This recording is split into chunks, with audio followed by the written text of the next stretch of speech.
আজকের রেসিপির জন্য এখানে আমি বাঁধাকপি নিয়েছি, আর এতটা বাঁধাকপি আমার লাগবে না, কিছুটা বাঁধাকপি এর থেকে আমি কেটে নেব।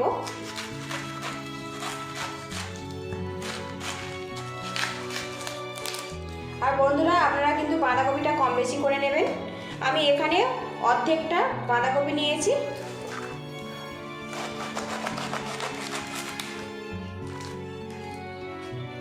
এবারে এই বাঁধাকপিটা আমি ছোট ছোট করে এইভাবে কেটে নেব।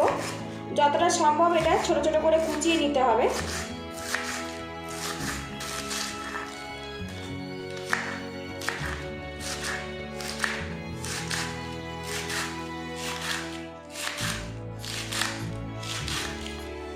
তো দেখুন, আমি এইরকম ছোট ছোট করে কুচিয়ে নিয়েছি। এদিকে দেখুন, বাঁধাকপিগুলো আমি একদম পাতলা পাতলা করে কেটে নিয়েছি। এবার এখানে আমি একটা প্লেট রেখেছি, প্লেটের মধ্যে বাঁধাকপিটা নিয়ে নেব। তো দেখুন, এখানে বাঁধাকপিটা একটু বড় পাত্রে নিয়েছি মাখানোর সুবিধের জন্য। এবারে এর মধ্যে দিয়ে দেবো স্বাদ মতো লবণ, দিয়ে দেবো হলুদের গুঁড়ো, দিয়ে দেবো কাঁচা লঙ্কা কুচি, আপনারা গুঁড়ো লঙ্কাও ব্যবহার করতে পারেন। এর মধ্যে দিয়ে দেবো জিরের গুঁড়ো, দিয়ে দেবো 1/2 চামচ পরিমাণে আদা রসুন পেস্ট। এবারে এর মধ্যে দিয়ে দেবো 5 চামচ পরিমাণে বেসন। এবারে এগুলো একসঙ্গে ভালো করে মিক্স করে নেব, আর একটু হাত দিয়ে এইভাবে ম্যাশ করে নেব।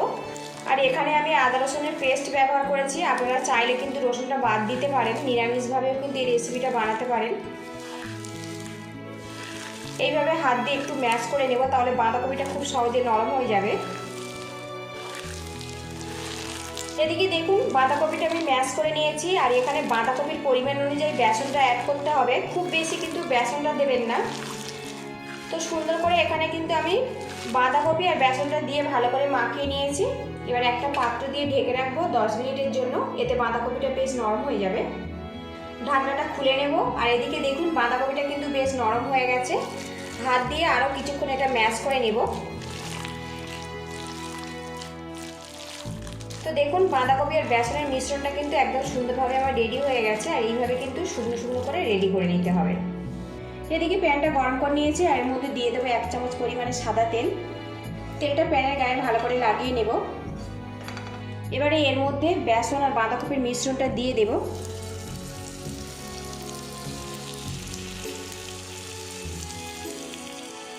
বাঁধাকপির মিশ্রণটা একদম সমানভাবে প্যানের চারিদিকে ছড়িয়ে দেব।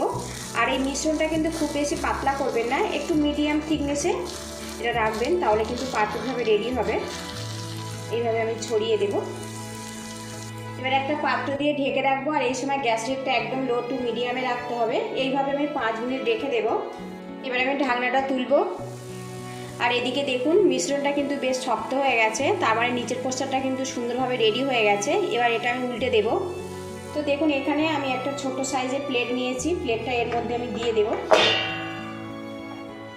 এবারে এই প্লেটটা এইভাবে ধরে উল্টে নেব। প্যানের মধ্যে আরও 1 চামচ আমি সাদা তেল দিয়ে দেব।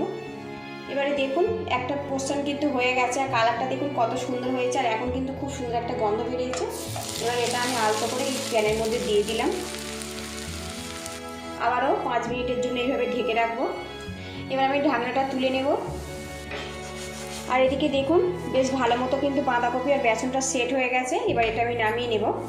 এদিকে দেখুন, একটা থালাতে আমি নামিয়ে নিয়েছি। এবার এটা ঠান্ডা হলে ছোট ছোট করে টুকরো করে নেব। এই প্যানের মধ্যে সাদা তেল দিয়ে দেব। তো আজকের রেসিপিটা আমি সাদা তেল দিয়ে বানাচ্ছি। এখানে আমি 2 টেবিল স্পুন সাদা তেল ব্যবহার করলাম। তেলটা গরম হয়ে গেছে। এবার এর মধ্যে 1 টুকরো করে গোটা গরম মশলা দিয়ে দেব। দিয়ে এটা আমি ফোড়ন করে নেব। এদিকে দেখুন, ফোড়নটা হয়ে গেছে। এবার এর মধ্যে দিয়ে দেবো 2 চামচ পরিমাণে পেঁয়াজ বাটা। তো এই রেসিপিটা আমি একটু গ্রেভি গ্রেভি বানাবো, সেই জন্য পেঁয়াজটা বেটে ব্যবহার করেছি। পেঁয়াজটা আমি ভাজা ভাজা করে নেব। এবারে এর মধ্যে দিয়ে দেবো 1 চামচ আদা রসুন পেস্ট। পেঁয়াজের সাথে আদা রসুনটা আমি ভাজা ভাজা করে নেব, যতক্ষণ না কাঁচা গন্ধটা চলে যাচ্ছে।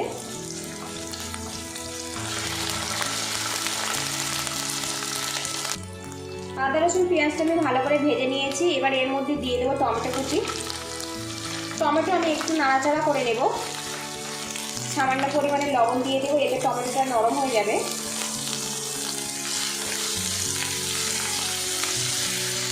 এদিকে দেখুন, টমেটো ভাজতে ভাজতে কিন্তু খুব সুন্দরভাবে এটা গলে গেছে। এবারে এর মধ্যে দিয়ে দেবো হলুদের গুঁড়ো, দিয়ে দেবো ঝাল লঙ্কার গুঁড়ো, এবার এর মধ্যে দিয়ে দেবো জিরে আর ধনের গুঁড়ো, দিয়ে দেবো কাশ্মীরি রেড চিলি পাউডার, কালারটা ভালো আসবে। গুঁড়ো মশলাটা একটু নাড়াচাড়া করে নেব। মশলাটা আমি নাড়াচাড়া করে নিয়েছি। এখন দেখুন তেলটা কিন্তু বেশ আলাদা হতে শুরু করেছে। এবার এর মধ্যে দিয়ে দেবো সামান্য পরিমাণে চিনি। অবশ্যই একটু চিনি দেবেন, এতে স্বাদের ব্যালেন্সটা খুব সুন্দরভাবে রেডি হবে। আরও কিছুক্ষণ মশলাটা নাড়াচাড়া করে নেব। আর এখানে কিন্তু দেখুন টমেটোর রসে কিন্তু মশলাটা বেশ কষে গেছে। এদিকে দেখুন মশলাটা বেশ কিছুক্ষণ নাড়াচাড়া করে নিয়েছি। এর মধ্যে সামান্য পরিমাণে জল দিয়ে দেব, দিয়ে মশলাটা আরেকটু কষিয়ে নেব। এতে কিন্তু এই রেসিপির স্বাদটা কিন্তু অনেকটাই বেড়ে যাবে।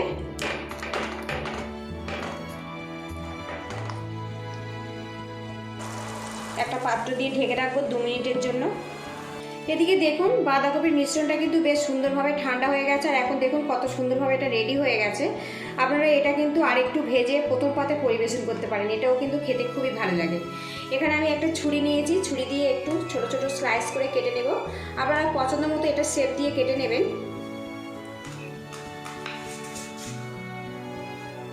আমি এখানে বরফি আকারে শেপ দিয়ে কেটে নিচ্ছি।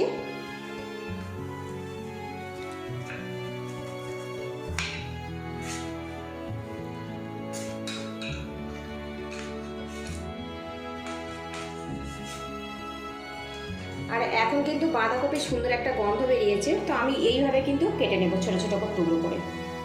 তাহলে কিন্তু এর মধ্যে সুন্দরভাবে মশলাটা চলে যাবে আর খেতে খুবই ভালো লাগবে। এবার আমি ঢাকনাটা তুলব। আর এদিকে দেখুন মশলাটা কত সুন্দরভাবে কষে গেছে, চারিদিকে কিন্তু তেলটা বেশ আলাদা হয়ে গেছে। আর এইভাবে কিন্তু মশলাটা কষিয়ে নেবেন, তাহলে কিন্তু এই রেসিপিটা একদম মাংসের মতো খেতে লাগবে। এবার এর মধ্যে দিয়ে দেবো স্বাদ মতো লবণ। লবণটা দিয়ে আরও কিছুক্ষণ এটা মিক্স করে নেব। মশলাটা যদি সুন্দরভাবে কষিয়ে রান্না করা যায় তো নিরামিষ রান্নাও কিন্তু খেতে অসাধারণ হয়। আর এইভাবে একটু ম্যাশ করে দেব, তাহলে মশলাগুলো কিন্তু খুব সুন্দরভাবে মিশে যাবে। এদিকে দেখুন মশলাটা কিন্তু আমি সুন্দর করে কষিয়ে নিয়েছি। এবার এর মধ্যে আমি জল দিয়ে দেবো গ্রেভি হওয়ার জন্য। আর এই গ্রেভিটা কিন্তু একটু ঘন ঘন হবে, খেতে ভালো লাগবে। গ্যাসের লিডটা হাইতে রেখে গ্রেভিটা ফুটিয়ে নেব। এদিকে দেখুন গ্রেভিটা কিন্তু ফুটে গেছে। আরও কিছুক্ষণ ফুটিয়ে গ্রেভিটা একদম রেডি করে নিতে হবে। আর লবণটা যদি কম মনে হয় তো এই সময় অ্যাড করে দিতে পারেন।